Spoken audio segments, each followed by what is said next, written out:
Nagaan Waaqayyoo isiniif haa ta'u ijoollee bakka nagaadhaan deebitanii kara qophii sagantaa xaabitaa dhuftanii har'a barsiisa macaafa qulqulluu gabaabduu isiniif innee dhiyaanneerraa kun barumsa 12ffaadha. Nu wajjiniin turaatii obsaan nu dhaggeeffadhaa. Waaqayyo isin haa eebbisu. Barumsi keenya har'aa kan inni argamu macaafa seera uumamaa boqonnaa 12 lakkoofsa 10 hanga 20 irrattidha. Barumsi keenya har'aa Abrahaamiif Saaraay biyya Gibxiitti kan jedhudha. Waa'ee jireenya Abrahaamiif Saaraay kan isaan biyya Gibxiitti dabarsan walii wajjiniin barannaa. Jireenya keenyaaf immoo waan nuuf ta'u akka irraa barannu abdii guddaan qaba. Yeroo tokko biyya Abrahaam jiraatu keessatti beelatu ta'e. Egaa yeroo darbee barannee turree Abrahaamiif Waaqayyoo maqaa kee guddaa nan godhaa, saba guddaan si godhaa jedheeni jennaan Waaqayyo Abrahaamiif kakatee jennaan Abrahaam lafa jiraatu ka'ee lafa Waaqayyo itti agarsiise dhaqeetu jiraachuutti ka'e. Utuma inni achi jiraatu biyya sanatti beelli ta'e. Egaa beelli kan inni ta'u yookiin yeroo bokkaan hin roobiin hafudha. Egaa yeroo rakkinni adda addaa midhaan irra ga'u, horii irra ga'u namoonni hin beela'u jechuudha. Abrahaam hin beela'e. Yeroo beela'u kanatti biyya Gibxiitii akka nyaati jirummoo oduu hin dhaga'iin oollee ka'een gara biyya Gibxii dhaqee nyaata barbaadaa jedheetu haadha manaasaa fi maatii isaa tokko tokko fudhateetu karaasaa jalqabe. Egaa biyyi Gibxii immoo kara kiiloomeetira baay'ee tarii 300-400 ol kan fagaatee jirudha. Egaa Abrahaam waan beela'eef tarii biyya Gibxiitii nyaata nan argadhaa, nyaata nan bitadhaa jedhee waan yaadeef biyya isaa lafa Waaqayyo kenneefi ka'eetu gara biyya Gibxiitti karaa dheeraa guyyaa baay'ee adeeme. Akkuma fakkii kanarratti immoo argitanii biyyi Gibxii kun gogaadha. Baay'ee gogaadha, muka baay'ee hin qabu, bishaan baay'ee hin qabu. Egaa lafa gogaa kana keessa darbeetu gara biyya Gibxii dhaqe. Ijoollee waa'ee biyya Gibxii immoo waa isinitti himuu. Biyyi Gibxii bishaan yookiin immoo laga Abbayaa isa biyya keenyaa ka'u yookiin immoo afaan Ingiliffaatiin Nile River kan jedhamu isarraa bishaan argatanii nyaata isaanii ittiin biqilchatu yookiin nyaata isaanii ittiin facaafatu. Kanaaf warri Gibxii kuni beela kanaan waan isaan hin miidhamnee fi biyya sana nyaata argachuu karaa dheeraa harree isaa fe'ateetu Abrahaam maatii isaa wajjiniin deemuutti ka'e akkuma fakkii irratti argitan. Ijoollee waan kun maal isinitti fakkaata? Rakkatanii biyya ormaa dhaquun, nyaata barbaachuu biyya ormaa dhaquun waan ulfaataadha. Egaa Abrahaam waan ulfaataa keessa darbaa jira. Yeroo dubbannu unuuniif waan salphaa fakkaachuu danda'a seenaansaa garuu Abrahaam waan nama sodaachisu waan ulfaataa tokko keessa darbaa jira. Egaa fakkii kanarratti akka argitanii biyyi Abrahaam jiraataa ture naannoo galaana Meeditiraaniyaaniiti. Achirraa ka'eetu gara Afriikaa yookiin gara biyya keenyaatti asii gadi gara biyya Gibxiitti gadi adeeme. Harreesaa, gaalasaa, maatiisaa fe'ate. Ijoollee biyya ormaa dhaquun maal namatti fakkaatattanii yaaddu? Namni biyya ormaa dhaqu hin gammadamoo? Namni biyya ormaa dhaqu hin sodaata jettanii yaaddu? Dhugaan isinitti himaa namni biyya ormaa dhaqu baay'ee sodaata. Yeroo biyya ormaa dhaqnu kan nuyi yaadnu nan du'aa laataa, nan miidhamaa laataa, namoonni biyya sanaa na simatu moo na miidhu laataa? waan hamaan narra ga'aa laataa jenneetu waan baay'ee sodaanna yeroo biyya ormaa dhaqnu. Egaa Abrahaamis akkasuma hin sodaate rakkinaa fi beelaaf biyya Gibxii dhaqaa jira garuu hin sodaate tarii jedhe. Haati manaan koo Saaraayin bareedduudha.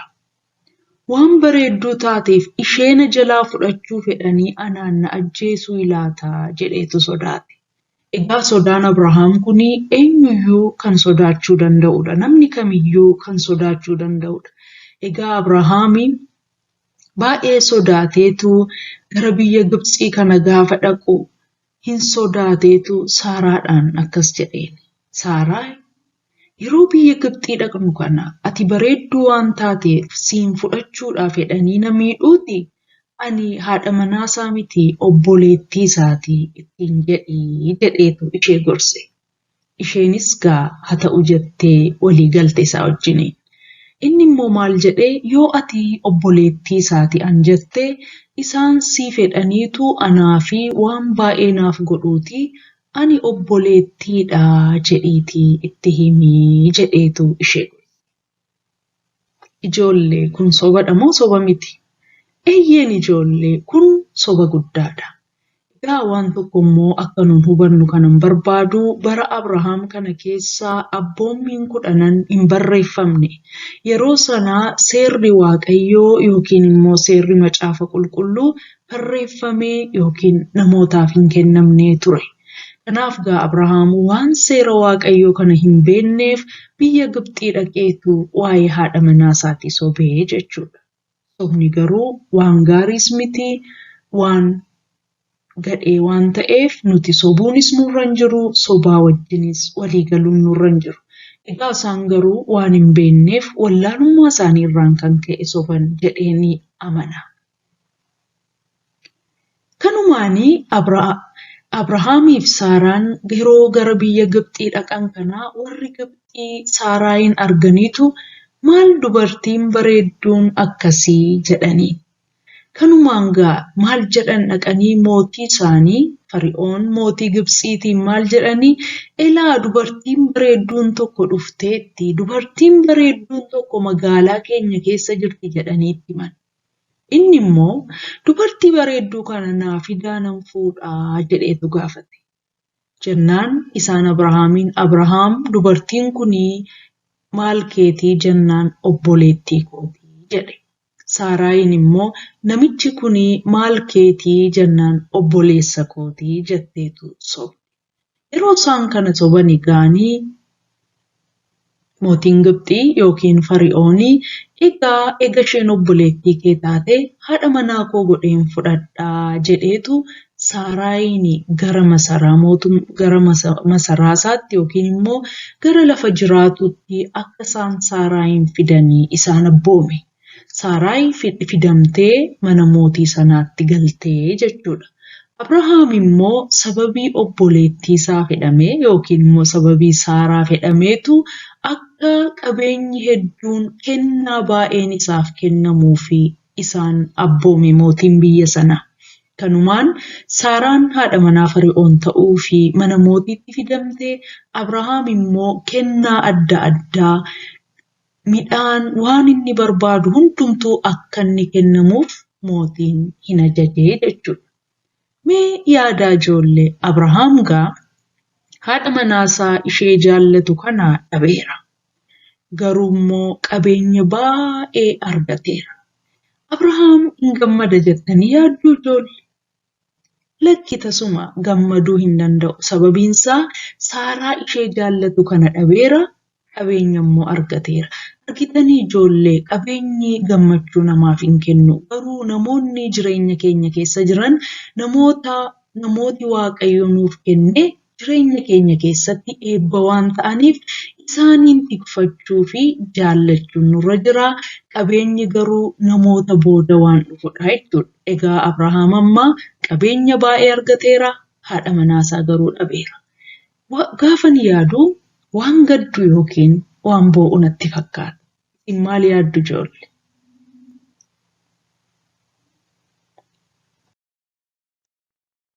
Egaa Waaqayyo immoo Abrahaam irraa yaada guddaa qabaa ture. Waaqayyo Abrahaamiin maal jedhee ture? Ani saba guddaan si godhaa. Ani maqaa guddaan siif kennaa. Ani siin si filadheeraa jedheetu Waaqayyo Abrahaamii fi kakuu guddaa galee ture. Kanaaf gaa Waaqayyo Abrahaamiif Saaraadhaan gatuunii hin barbaanne. Beekaa sobaniiru balleessaniiru garuu araarri Waaqayyoo waan baay'ee ta'eef isaanillee seera Waaqayyoo waan hin beekinii fi Waaqayyo itti hin faranne araara isaaniif godhe. Waaqayyo garuu Saaraayin oolchuu barbaade. Saaraayi kennaa Waaqayyoo Abrahaamiif kennadhe malee kennaa yookiin haadha manaa mootii Gibxiif kennamte hin turre. Saaraayi iddoo ishee waan hin turree fi Waaqayyo waa'ee Saaraayiif falmachuu mana Fari'oon dhaqe. Waaqayyo yeroo dhufee falmatu mana namaa baay'ee nama sodaachisa. Egaa Waaqayyo Fari'oon akka inni Saaraa dafee gadhiisuuf akeekkachiisuu barbaade. Yeroo akeekkachiisuu barbaadu kana maal godhe Waaqayyo? Dhukkuba mana Fari'oonitti yookiin mana mootii Gibxiitti dhukkuba erge. Kanumaan namoonni mana Fari'oon keessa jiranii dhukkubsachuutti ka'anii baay'een isaanii dhukkubsatanii nagaa dhaban. Kanumaan gaafa qoqqoratu mootiin Gibxii suni rakkinni sababiin dhukkuba kanaa akka Saaraa ta'e bira ga'e. Lammaffaa immoo Abrahaam akka inni sobee Saaraanis akka isheen sobdee bira ga'ee jechuudha. Bira ga'eetu Abrahaam maalan si godhe maaliif na sobda? Kunoo sababii Saaraadhaa fi mana kootti dheekkamsatu dhufe. Maaliif na sobdee jedheetu Fari'oon Abrahaamitti dubbate. Kanumaan Fari'oon gatii dheekkamsi Waaqayyootti dhufeef sodaatee dafeetu Saaraayin iddoo isheetti deebisee jechuudha. Kanumaan gaa akkuma fakkii irratti argitanii Fari'oon yookiin mootiin Gibxii maal jedhee?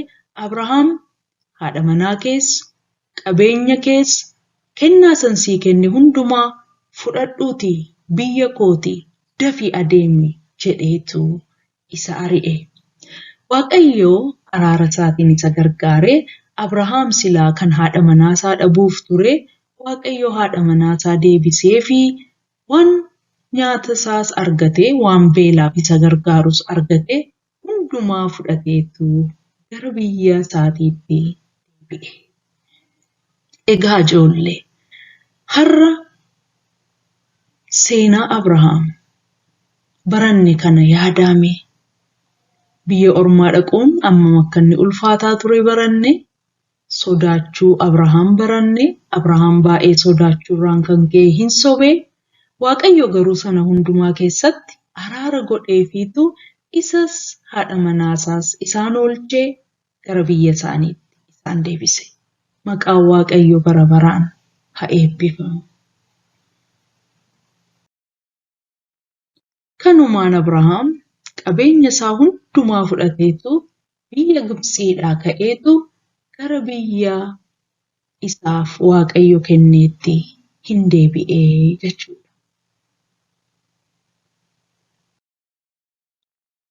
Ijoollee maal baranna seenaa kanarraa yoo jettanii na gaafattanii jireenya keenyaaf maal baranna seenaa Abrahaamiif Saaraarraa yoo jenne egaa wanti nuun barannu waan tokkodha.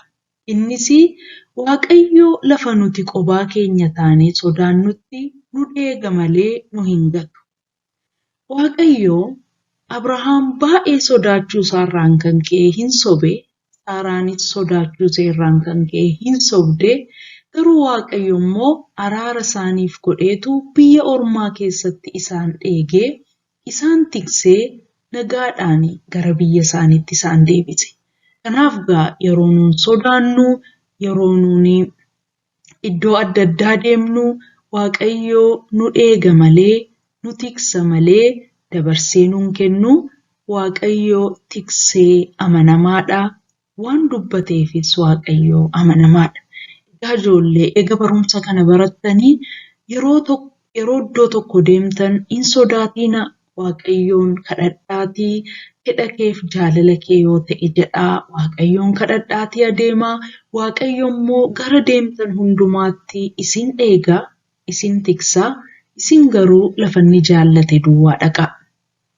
Egaa barumsi keenya har'aa kanumadhaa. Akkasiin waa barattan abdii guddaan qabaa. Amma immoo mee faarfannaa gabaabaa olii wajjiniin faarfanna waa'ee Abrahaam na waliin turaa.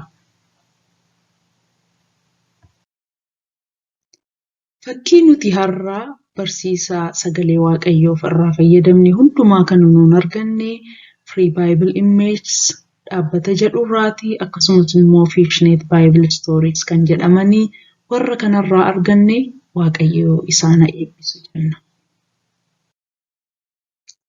Egaa ijoollee faarfannaan kun barumsa amma baranne irratti kan hundaa'edha. Kakuu Waaqayyoo yookiin yaadi Waaqayyoo Abrahaamiif Saaraarra waan inni tureef Fara'oon isaan tursuu, isaan miidhuu hin dandeenye deemaa ittiin jedhee isaaniin ari'ee isa walii wajjiniin faarfanna. Deemii Abrahaam deemii araara argatteetta deemii gooftaan siif loleera deemii. Deemii Abrahaam deemii araara argatteetta deemii gooftaan siif loleera deemii. Deemii Abrahaam deemii kakuu sirra jira deemii akkan gooftaa keetii deemii. Deemii Abrahaam deemii kakuu sirra jira deemii akkan gooftaa keetii deemii. Deemii Abrahaam deemii araara argatteetta deemii gooftaan siif loleera deemii. Deemii Abrahaam deemii kakuu sirra jira deemii akkan gooftaa keetii deemii. Waaqayyo akkuma Abrahaam irraa immoo yaada qabu Saaraarraas yaada qabaa ture. Kanaaf egaa mootiin Gibxii Saaraadhaanis deemii jedheetu biyya isheetti ishee deebise. Deemii Saaraayi deemii miidhamuun siin malu deemii ati kan koo miti deemii. Deemii Saaraayi deemii miidhamuun siin malu deemii ati kan koo miti deemii. Biyya kakuu keettis galii gooftaan siif loleera oolii. Deemii Saaraayi deemii miidhamuun siin malu deemii ati kan koo miti deemii. Biyya kakuu keettis galii gooftaan siif loleera oolii. Biyya kakuu keettis galii gooftaan siif loleera oolii. Waan na dhaggeeffattaniif Waaqayyo isin haa eebbisu. Tole egaa ijoollee kun qophii sagantaa Dhaabitaatii yuutuubii irratti hin argamna. Achirraa yoo sabiskiraayib gootan barumsa keenya yeroo hundumaa argachuu dandeessu. Feesbuukii irratti nu argattu. Akkasumas immoo yaada yookiin immoo sirreeffama yookiin immoo waa yoo nuun jechuu barbaaddan Gmailii keenya asirratti barreeffamee jiruun nuuf barreessuu dandeessu. Waaqayyo isin haa eebbisu. Nagaadhaan tura.